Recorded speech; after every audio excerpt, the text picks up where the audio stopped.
नमस्कार साथियों, जय हिंद, वंदे मातरम। स्वागत है आप सभी का मेरे YouTube चैनल चैत्रवी डिजिटल क्लासेस में। साथियों, अगर आप इस चैनल पर नए हो तो चैनल को सब्सक्राइब करें, वीडियोस को जो है लाइक करें, आप दोस्तों के साथ दबाकर शेयर भी करें। फ्रेंड्स, मैं आपके लिए ऐसी एक्सरसाइज लेकर आता हूँ जो आप डाउट्स के लिए बोलते हो या मेरे व्हाट्सएप नंबर, इंस्टा आईडी पर जो देते हो। फिलहाल जो मैं कोर्स करा रहा हूँ आपको राजीव प्रकाशन का करा रहा हूँ और नई बुक का करा रहा हूँ, जिससे कि आप लोगों को एग्जाम नई बुक में से आता है।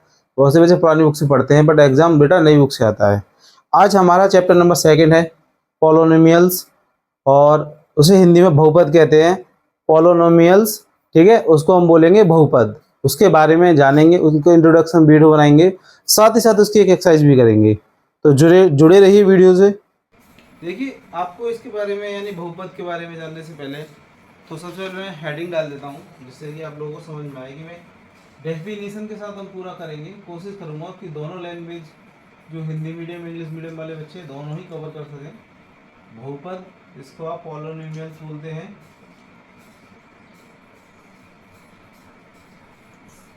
इसके बारे में जानेंगे।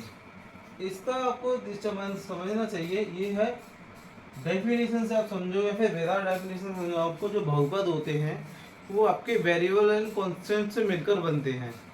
तो इससे पहले आपको जो कि अगर आपने कक्षा 9 में या कक्षा 9 में पढ़ी होगी, आपने क्लास 9 में पढ़ा होगा, तो आपने तो इस दोनों का बहुत अच्छे से जानते हैं। तो कोई बात नहीं, मैं आपको दोनों चीज़ें बता देता हूँ। सबसे पहले मैं आपको बताता हूँ चर। हिंदी में जैसे चर और वेरिएबल्स बोलते हैं, इंग्लिश में वेरिएबल्स, जिसे आप चर बोल सकते हो। ये क्या होते हैं? तो चर वो संख्याएं होती हैं जिनके मान बदलते रहते हैं, है ना। जिनके मान हमेशा बदलते रहते हैं उन्हें हम चर कहते हैं। जिनके मान हमेशा बदलते रहते हैं, बदलते रहते हैं, उन्हें हम चर समीकरण या फिर उन्हें हम चर कहते हैं। उन्हें हम चर पद कहते हैं, चर पद कहते हैं। अब एग्जाम्पल से समझिए। ये आपके एक्स वाई जेड या फिर ए बी सी ये होते हैं। आपको सरल भाषा में समझाऊं तो अल्फ़ाबेट के जितने भी नंबर होते हैं वो आपके सारे काय में आते हैं, कांस्टेंट में, सॉरी वेरिएबल में आते हैं। वेरिएबल यानी कि चर समीकरण, चर पद होते हैं। इसी के बाद आपको बताता हूँ कांस्टेंट क्या होता है, यानी कि अचर। कांस्टेंट क्या होता है? यानी कि आपका होता है अचर। तो जिसके मान हमेशा समान रहते हैं, कभी बदलते नहीं है, ठीक है, जिनका मान कभी बदलता नहीं है, या फिर कैसे लिख दीजिएगा यहाँ पर, जिनके मान कभी बदलते नहीं हैं, बदलते नहीं हैं, उन्हें हम अचर समीकरण कहते हैं। उन्हें हम अचर समीकरण कहते हैं, अचर पद कहते हैं, समीकरण नहीं पद कहते हैं, ठीक है बच्चों, कहते हैं। इसके एग्जाम्पल समझिए, जैसे कि 2, 3, 5, 10, 15 जो भी है। इसको आप समझना चाहते हो तो अल्फ़ाबेट के साथ जो भी नंबर दिया होगा वो आपका कांस्टेंट होता है। देखिए, आपको एग्जांपल से तरीके से समझाऊं। अगर आपको इसमें पूछे कि वेरिएबल कौन से हैं और कांस्टेंट कौन से हैं, तो आप इसमें वेरिएबल बोलोगे कि सर इसमें x होते हैं और आपको कांस्टेंट कितना, इसमें 3 है। ये दोनों लाइन आपसे क्वेश्चन 8th और 9th में पूछा जाता है। उसमें आप बुक में दी होता है कि आप कांस्टेंट छाड़िए, वेरिएबल छाड़िए, यानी कि चर छाड़िए और अचर पद छाड़िए। तो आपको ये समझ में आ गया कि चर क्या होता है, अचर क्या होते हैं। अब हम बात करेंगे आपकी किसकी, अब हम बात करें आपकी पॉलिनोमियल्स की, है ना। पॉलिनोमियल्स की बात करेंगे हम, तो उसकी डेफिनेशन लिखते हैं और आपसे डिग्री वगैरह जो भी पूछते हैं वो आपको मैं आगे बताऊंगा। फिलहाल इसके बारे में समझते हैं।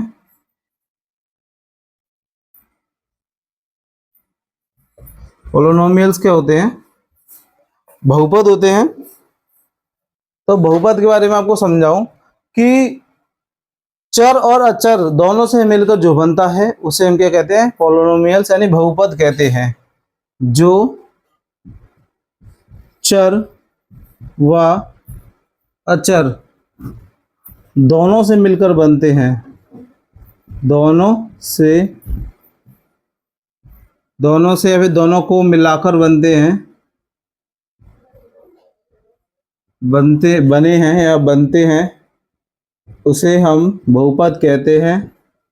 उसे हम बहुपद, है ना, या फिर पॉलिनोमियल्स कहते हैं। ठीक है, कहते हैं। वही चीज देखो, जैसे कि 3x प्लस 4 या फिर 5x प्लस 4 या फिर 4x प्लस 2, ये जो है आपका, समझ गए होंगे आपको कि बहुपद क्या होते हैं, पॉलिनोमियल्स क्या होते हैं, और कांस्टेंट क्या होते हैं, और वेरिएबल्स क्या होते हैं। अब इसके बाद करूंगा मैं इनके बहुपद की घात की, यानी कि इनकी डिग्री की बात करते हैं। ठीक है, डिग्री ऑफ पॉलिनोमियल्स, है ना। तो यह लिखेंगे आपको डिग्री ऑफ पॉलिनोमियल्स यानी बहुपद की घात, है ना, बहुपद की घात। तो इसमें आपको समझना होगा, देखिए आपकी बुक में सारी चीजें दी होती हैं, लेकिन आप सीधे एक्सरसाइज पे टूट पड़ते हो, इसीलिए आपको एक्सरसाइज समझने में दिक्कत होती है।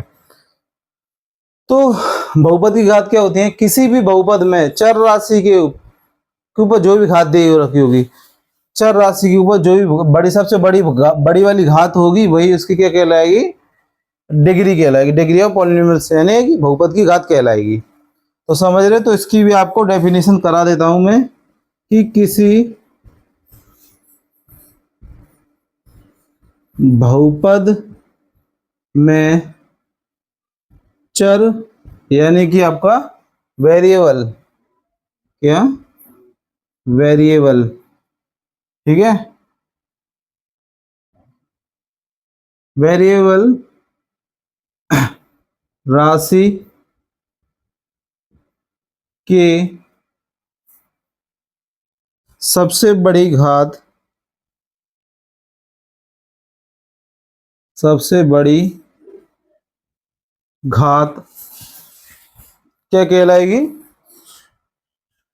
घात को हम बहुपद की घात कहते हैं। बहुपद की घात कहते हैं, यानी कि डिग्री ऑफ पॉलिनोमियल्स, है ना, इसे कहते हैं। ये आपको एग्जांपल से समझाता हूँ। जैसे देखिए, उदाहरण के तौर पर 5x² प्लस का 4x प्लस का 2, तो इसमें अधिकतम यानी ज़्यादा से ज़्यादा पावर किस में है, यानी घात किस में है, 2, तो इसकी डिग्री कितनी हो जाएगी, 2 हो जाएगी। देखिए, 3 तरह के क्वेश्चन आपके एग्जाम में 8th क्लास में पूछे गए होते हैं, अगर आपने देखे हो।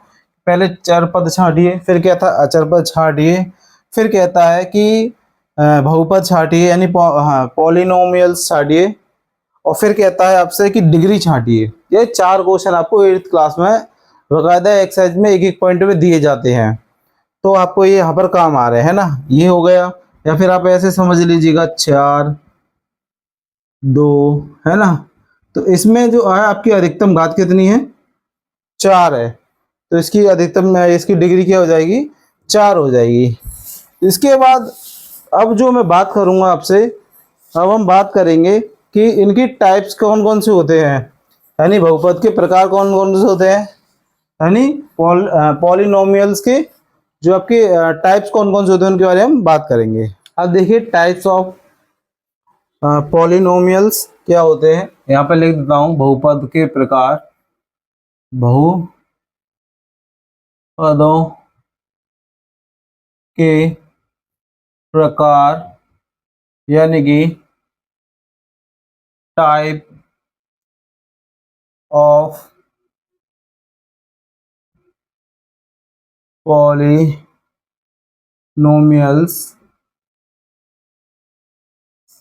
इसके कौन कौन से प्रकार होते हैं उसके बारे में हम बात करेंगे। अगर आप इसको समझ सकते हो कि जो भी आपको दे रखे होते हैं वेरिएबल्स वगैरह, उनके अकॉर्डिंग ही हम लोग क्या करते हैं, इनको डिवाइड में बांटते हैं। पहला आता है आपका एक पद, एक पद, इसको आप क्या बोलते हो, एक पद। एक पदीय को क्या बोलते हो आप लोग, इंग्लिश में आप इसको बोलोगे मोनोमियल्स, है ना, क्या बोलोगे, मोनोमियल्स।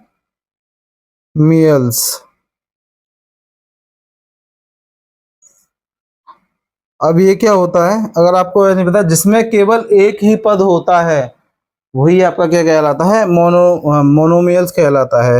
ऐसे बहुपद, लिख देता हूं आपकी डेफिनेशन, ऐसे बहुपद, ऐसे बहुपद जिसमें केवल एक पद होता है, पद होता है, क्या कहलाता है वो, एक पदीय कहलाता है। एक पदीय, एक पदीय का मतलब आप समझ गए क्या है वो, मोनोमियल्स है, कहलाता है। अब देखो इसके एग्जांपल देखिए आप लोग, 3x² या फिर 5x या फिर 4x, है ना, या फिर तथा एक लिख सकता हूँ मैं 7। ये सब इसके क्या है, एग्जाम्पल है, उदाहरण है।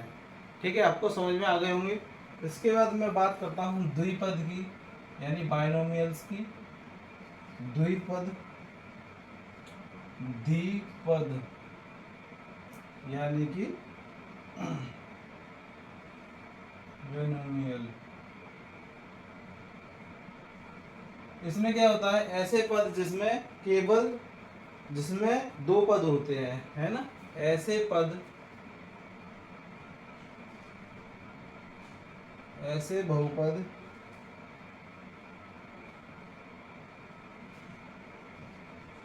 जिसमें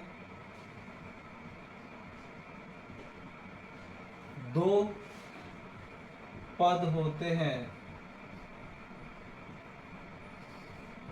दो पद होते हैं, क्या होता है, उसे क्या कहते हैं, बाइनोमियल, यानी कि द्विपद कहते हैं, है ना, द्विपद ही कहते हैं, द्विपद यानी कि बाइनोमियल कहते हैं, कहलाता है, या फिर ये है ना। इसके एग्जाम्पल देखिए आप लोग, इसका जो एग्जाम्पल है वो है आपका 3 माइनस का 5x, या फिर आपका 6u² प्लस 2u²। कोई भी अल्फ़ाबेट का नंबर लिख लीजिए, समझिएगा आप उसके साथ। वो आपका अगर दो पद में दिया हुआ है, देखिए यहाँ पर सिर्फ एक पद था, यहाँ पर दो पद में दिया हुआ है, दो दिए हुए हैं एक के साथ जुड़ के, तो ये क्या हो गए, बाइनोमियल्स हो गए। इसके बाद आपको बताता हूँ मैं त्रिपद, क्या, त्रिपद, त्रिपद जिसको हम बोलते हैं ट्रिनोमियल्स, क्या बोलते हैं, ट्रिनोमियल्स।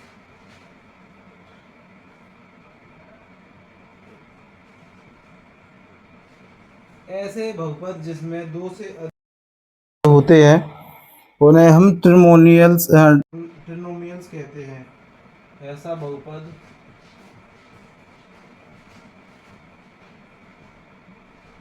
जिसमें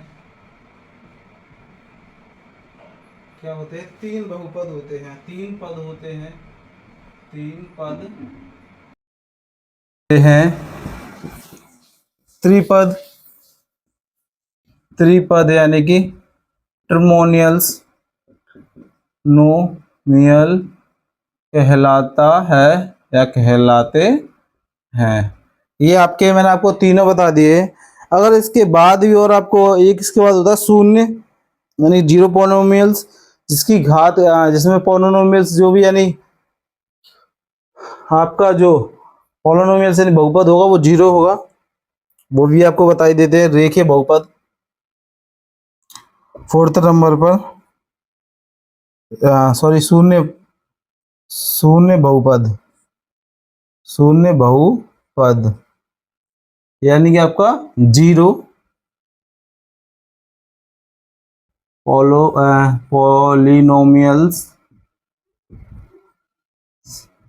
ठीक है, इसमें क्या होता है, इसमें जो है आपका ऐसा बहुपद जिसके सभी गुणांक क्या होंगे, शून्य होंगे। ऐसा बहुपद जिसमें, ऐसा बहुपद जिसमें सभी गुणांक शून्य होते हैं, सभी गुणांक शून्य होते हैं। क्या होते हैं, शून्य होते हैं। जैसे कि आपको एग्जाम्पल के तौर पर समझा सकते हैं। अब आगे की लाइन अगर आप लिख देना, उन्हें शून्य बहुपद कहते हैं। जैसे कि मान लीजिए x⁻² प्लस 0x, या फिर 0, या फिर आप कह सकते हो तथा 0 2 0 सॉरी प्लस 0 tu, कुछ भी कर दीजिएगा आप। तो ये सारे आपके कहलाएंगे, ये आपके कहलाएंगे शून्य बहुपद कहलाएंगे। अब देखिए इसके बाद क्या है, घातों के अनुसार बहुपद निम्न प्रकार के होते हैं। एक रेखीय बहुपद, द्विघात रेखीय बहुपद, त्रिघातीय बहुपद और एक चतुर्थघात बहुपद। इन सब में एक चीज है कि आपको क्या पूछेगा, इतने बहुपद होते हैं और उसमें जितनी घात होंगे उतने बहुपद कहलाते हैं वो। देखिए अभी तक आपने पढ़े थे बहुपद के प्रकार यानी टाइप ऑफ पॉलिनोमियल्स। अब हम पढ़ेंगे घातों के अनुसार बहुपद निम्न प्रकार के होते हैं, कि अगर हम घात दी हो, हमको डिग्री दे रखी हो, उनके अकॉर्डिंग के कितने टाइप्स के होते हैं उसके बारे में मैं आपको बताता हूँ। तो सबसे पहले देखिए, पहला आप समझिएगा रेखीय बहुपद, है ना, रेखीय बहुपद, रेखिक बहुपद, बहुपद। इनकी आपको डेफिनेशन से ज़्यादा मैं आपको सीधे एग्जाम्पल कराऊंगा और समझाता चलूंगा सीधे सीधे। तो ये क्या होते हैं बच्चों, जिसमें इंग्लिश में आप इसको बोलेंगे, क्या बोलेंगे, लीनियर पॉलिनोमियल्स। ये भी मैं लिख ही देता हूँ, क्या बोलते हैं, जैसे कि आपको समझ में कोई दिक्कत नहीं हो। क्या होता है लीनियर और पॉलिनोमियल्स, है ना, ये आपका होता है। ये क्या होता है, इसमें जो है आपकी पावर होगी, वो घात होगी, उसकी जो संख्या होगी वो 1 होगी, यानी डिग्री कितनी होगी, 1 होगी। देखिए जैसे 3x + 4, 5x - 4, ऐसे ही तरीके से आप समझिएगा। जिसकी अब x के साथ जो है इसकी पावर कितनी है, आपकी 1 ही तो है। जब 1 पावर है तो क्या हो गया, रेखीय बहुपद यानी कि लीनियर पॉलिनोमियल्स हो गए, है ना। अब हम पढ़ेंगे आपका दूसरा वाला, यानी कि द्विघात बहुपद, द्विघात बहुपद, द्विघात बहुपद। अब आप इसको समझिएगा, ये क्या होता है आपका इंग्लिश में, क्वाड्रिक पॉलिनोमियल्स। क्या बोलेंगे इसको, क्वाड्रिक पॉलिनोमियल्स, है ना, पॉलिनोमियल। ये आपका क्या होता है, इसमें जो होती है घात की यानी डिग्री की संख्या कितनी होती है, 2 होती है, यानी अधिकतम 2 होती है। इसका उदाहरण से समझिएगा, 4x² + 4 या 5x² - 4, या फिर ऐसे, हाँ ये x + 5, या ऐसे कोई भी एग्जाम्पल के तौर पे आप लिख भी सकते हो। जो आपकी बुक में दे रखा है वो भी बता देता हूँ आपको, 2x² + 3x - 4। ये जो है आपका किसका एग्जाम्पल है, द्विघात बहुपद का, यानी क्वाड्रिक्स और पॉलिनोमियल्स का आपका एग्जाम्पल है। तीसरा वाला आपका त्रिघात बहुपद। जैसे कि देखिए वो हमने पढ़े थे एक पद, बाइनोमियल, ट्रिगोनोमेट्रिकल जो भी पढ़े थे हमने, वो सब इसी के जैसे थे, लेकिन इसमें घात से पावर की हो रही है ना। त्रिघात बहुपद, त्रिघात बहुपद, तो इसको क्या पढ़ते हैं, इसको पढ़ोगे आप क्यूबिक क्यूबिक और पॉलिनोमियल्स। ये आपका क्या होता है, क्यूबिक। इसमें जो होती है घात की संख्या अधिकतम 3 होती है। इसका भी आपको उदाहरण साथ ही साथ बता ही देते हैं। घात 3, चलो ऐसे 3/3 प्लस, और क्या होता है आपका -2x² प्लस 3x प्लस 1, कुछ भी लिख सकते हो आप इसमें। ये आपको एग्जाम्पल के लिए बता रहा हूँ, ऐसा कुछ नहीं है कि आप इसको समझिए। और 3 घात में समझ सकते हैं आप, 5/3 प्लस 7x² माइनस 8, ये भी आप कर सकते हो। अधिकतम घात कितनी होनी चाहिए, 3 होनी चाहिए, ये आपका क्यूबिक होता है। इसके बाद आता है आपका चतुर्थ घात बहुपद, जिससे होता है by quadric and quadrics polynomials. इसकी जो अधिकतम घात होगी वो 4 होगी। उसके उदाहरण में कुछ नहीं है, बस जैसे कि एक और नंबर जुड़ जाएगा इसमें, जिसकी अधिकतम घात कितनी होगी, 4 होगी। तो आपको चारों समझ में आ गए होंगे। इसके बाद एक लास्ट चीज जो आपको समझानी मुझे, बहुपद के शून्यक। बहुपद के शून्यक वो आपको इधर बता देता हूँ, चलो। बहुपद के शून्यक, बहुपद के शून्यक जिसे हम लोग क्या बोलते हैं, zeros of polynomials of polynomial, है ना। ये होते हैं आपके। इसमें क्या है, जब आपने कक्षा 8 में या 7 में और 9 में यानी 8, 7, 9 में पढ़े होंगे, तो कुछ इस प्रकार के समीकरण आपने सॉल्व करे होंगे, फैक्टर करे होंगे, इनके गुणनखंड करे होंगे हिंदी में, है ना। इनको मैं 2 तरीके से बताऊंगा। एक तो सीधा सीधा तरीका है कि आप ऐसे देखिए, 2 नंबर का मल्टीप्लाई करके आपको आना चाहिए 20, और इन्हीं 2 नंबरों को जोड़ के आना चाहिए आपके पास कितना, ये कितना है 9, तो ये 9 आना चाहिए इन्हीं 2 नंबरों को। वो नंबर है आपके पास वैसे 5 और 4, 5 और 4 है, सीधा सीधा 5 चौक 20 और 5 और 4 को जोड़ोगे तो 9 आएगा, है ना। एक तरीका तो ये आप सीधे सीधे इन्हीं को लिख दीजिएगा, x+5 x+4, ठीक है। बड़ा नंबर आगे, बीच नंबर छोटा, या फिर किधर इधर कर सकते हो, कोई दिक्कत नहीं है। ये डायरेक्ट आप कर सकते हो, और एक जो बेसिक तरीका है वो कर सकते हो। ये अप्लाई तभी होगा जब दोनों तरफ प्लस के निशान हो। और जो आपका जो बेसिक तरीका अभी तक आपने पढ़ा है 5+4 वाला, वो आपका ये है x² plus 5x plus 4x plus 20। फिर यहाँ पे आप x कॉमन लेते हो, फिर आप लिखोगे x+5, फिर आप यहाँ से 5 कॉमन लिखोगे, फिर लिखोगे x+5, फिर आप x+5 कॉमन लोगे। जब आपने ये कॉमन लिया तो आपके पास यहाँ बचा x, और इधर से ये गायब हो गया तो प्लस का कितना बचा 4। तो जब आप इसे x+5 = 0, यानी x+5 बराबर 0 होता है, जब आप इसे इधर ले जाओगे तो -5, ये इसका क्या हो जाएगा, शून्य हो जाएगा पहला। दूसरा शून्य क्या हो जाएगा, x+4 बराबर के 0, x धन, इसको उधर ले जाओ, हिंदी में धन बोलते इसको, और ये -4 हो जाएगा, ये इसका क्या हो जाएगा, दूसरा शून्य हो जाएगा।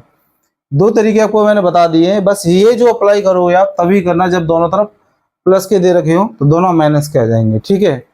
ये आपको तभी अप्लाई करना है। देखो एक और आपको समझा सकता हूँ मैं, चाहे उसको आप सॉल्व करना अपने आप ही, और आप बताना मैंने सही बताया है कि गलत बताया है। ये कुछ फैक्टर होंगे कि दोनों का मल्टीप्लाई करके आना चाहिए 16, और दोनों को जोड़ के आना चाहिए 8, तो 4 और 4, तो इसके फैक्टर क्या बनेंगे, वैसे शून्य क्या आएंगे आपके पास, दोनों माइनस के आएंगे, x-4 आएगा इसका, इसका शून्य क्या आएगा -4। ये जो है आपका आएगा मेथड से। तो आप चाहो तो स्मार्ट वर्क कर सकते हो, आप चाहो तो गधा मजदूरी वाला कर सकते हो कि सर ये करो, पहले ये करो, फिर वो करो।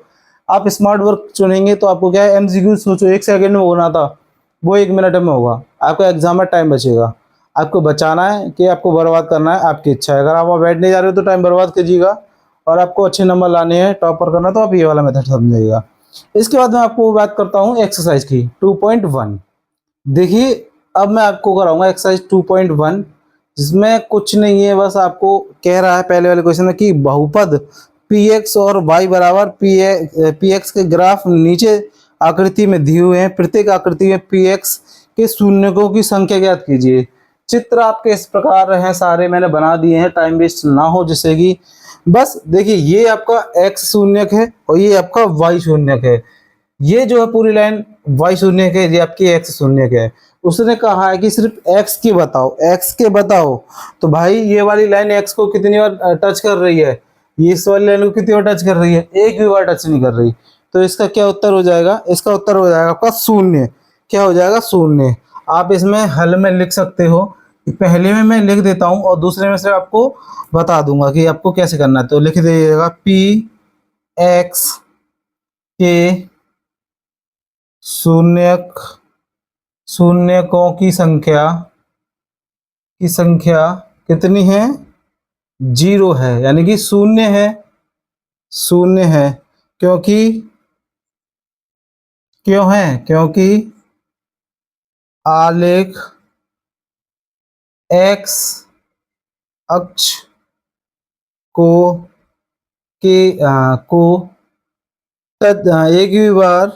एक बिंदु को प्रतिच्छेदित करता है, किसी भी बिंदु को प्रतिच्छेदित नहीं करता है, किसी भी बिंदु को प्रतिच्छेदित नहीं करता है,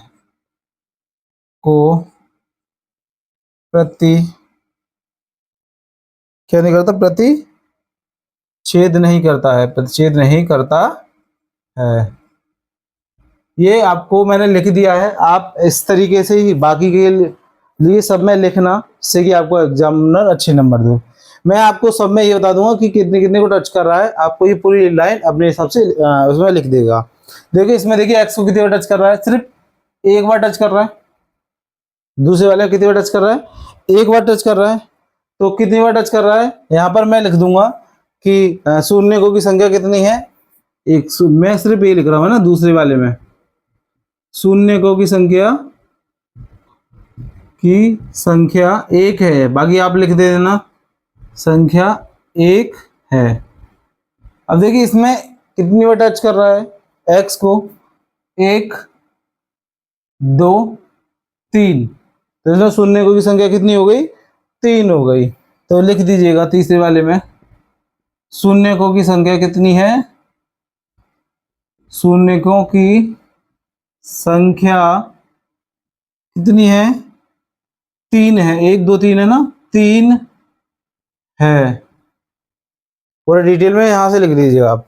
अब देखो इसमें कितनी है, 1 2, तो कितनी है इसमें शून्यकों की संख्या, 2 है। कितनी है, 2 है।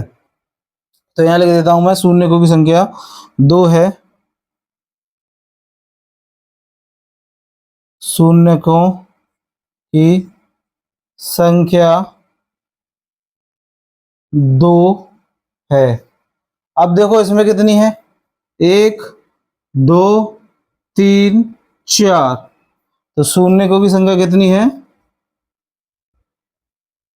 शून्यकों की संख्या 4 है। इसमें कितने शून्यकों को टच कर रही है, ये आपको मुझे कमेंट बॉक्स में बताना है। ये आपके लिए क्वेश्चन है, HW है। अब हम इसके करेंगे जो सेकंड वाला दिया हुआ है उसके सारे क्वेश्चन। देखिए आपका जो दूसरा क्वेश्चन है उसमें आपसे कह रहा है कि दिए गए चित्र में ग्राफ प्रदर्शित है, जो ये ग्राफ था वो ये है, और इसमें कह रहा है कि बताइए कि px शून्यकों की संख्या बताइए। संख्या कितनी बार, वही वाली बात मैंने आपसे पहले बोला था कि x वाले को कितने टच कर रही है। देखो ये y वाले को टच करा, यहाँ पर कितने को करा, x वाले को टच किया, तो इसका शून्य कितना हो जाएगा, शून्य कितना उसका 1 हो जाएगा, कितना हो जाएगा, शून्यक 1 है। कितना है इसका शून्यक, 1 है। अब देखो थर्ड वाला क्वेश्चन, उसमें कह रहा है प्रत्येक आकृति दे रखी है, y बराबर आपको दे रखा है, कह रहा है fx का बहुपद है और एक ग्राफ दे रखा है, fx के शून्यकों की संख्या ज्ञात करो। तो इसमें आपको शून्यकों की संख्या बतानी है। तो देखिए इसमें भी वही चीज है कि ये बताइए कि कितनी बार टच कर रहा है x वाले अक्ष को, एक यहाँ पे स्पर्श कर रहा है कि यहाँ पे स्पर्श कर रहा है, 2, तो इसके शून्य कितने हो जाएंगे, शून्यकों की संख्या 2 है। कितनी है, संख्या 2 है ना। और इसमें देखिए सेकंड वाले में कितनी है, 1 ही है, यहीं पे तो टच करके ऊपर जा रहा है। अगर ये थोड़ा सा भी नीचे हो जाता तो एक की जगह कितना हो जाता है, 1 2 हो जाता है। इसीलिए आपको ध्यान रखना है, कितने को टच करते हुए निकल रही है आपको अच्छे से बताना है। तो इसमें कितना है, 1 है, तो इसका शून्यकों की संख्या कितनी है, 1 है। शून्यकों की संख्या, शून्यकों की संख्या 1 है। कितनी है, 1 है। यहां तक आपको समझ में आया। अब देखिए थर्ड वाले में कितने को टच कर रही है, देखिए थर्ड वाले में एक्स वाले अक्ष को सिर्फ एक बार ही टच कर रही है ना, कितने बार टच कर रही है, एक बार। तो इसके शून्य की संख्या कितनी हो गई, 1 हो गई। शून्यकों की संख्या 1 है, संख्या कितनी है, 1 है। इसमें कितनी बार टच कर रही है, देखो 1 2 3, तो शून्यकों की संख्या कितनी हो गई, 3 हो गई। यहाँ पे लिख देना शून्यकों की संख्या 3 है। शून्यकों की संख्या 3 है। और आप डिटेल में लिखना है तो थोड़ा सा पहले वाले क्वेश्चन को देख लीजिएगा, है ना। उसमें कितनी, देखो इसमें कितनी टच हो रही है, 1 2 3 4, तो कितनी बार कितना हो जाएगा ये, कितने इसके शून्य की संख्या कितनी हो जाएगी, शून्यकों की संख्या 4 है। शून्यकों की संख्या 4 है। अब देखिए सबसे बड़ी समस्या कि इसमें कितनी बार टच कर रही है। तो देखो एक यहाँ से अगर मान लीजिए मैंने यहाँ से बोला स्टार्ट किया, एक बार टच हो गई, फिर तो दोबारा टच नहीं किया, फिर एक बार यहाँ पे टच हो गई, फिर दोबारा तो टच नहीं हो रही ना। तो जब आप सर्कल बनाओगे तो इसी प्रकार से तो बनाओगे, ऐसे तो ना बनाओगे इस तरीके से कि भाई एक बार इधर से टच, एक थोड़ा सा इधर से, ऐसे तो नहीं होता ना, सर्कल तो बनता सीधा सीधा। तो इसमें शून्य की संख्या कितनी हो गई, 2 हो गई। तो शून्यकों की संख्या कितनी हो गई, शून्यकों की संख्या 2 है। कितनी है, 2 है।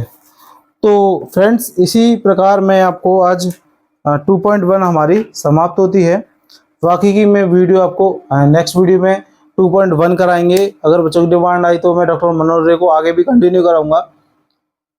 तो आपको ये आज की क्लास कैसी लगी आप हमें कमेंट बॉक्स में ज़रूर बताइएगा।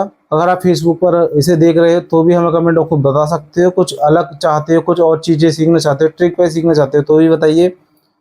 आपके लिए बेटर से बेटर लाने की कोशिश करी जाएगी, क्योंकि हमारा कंटेंट आपको है अच्छे से अच्छा प्रोवाइड कराना है। बाकी मिलते हैं आपसे अगली वीडियो में, जब तक के लिए नमस्कार, जय हिंद, वंदे मातरम।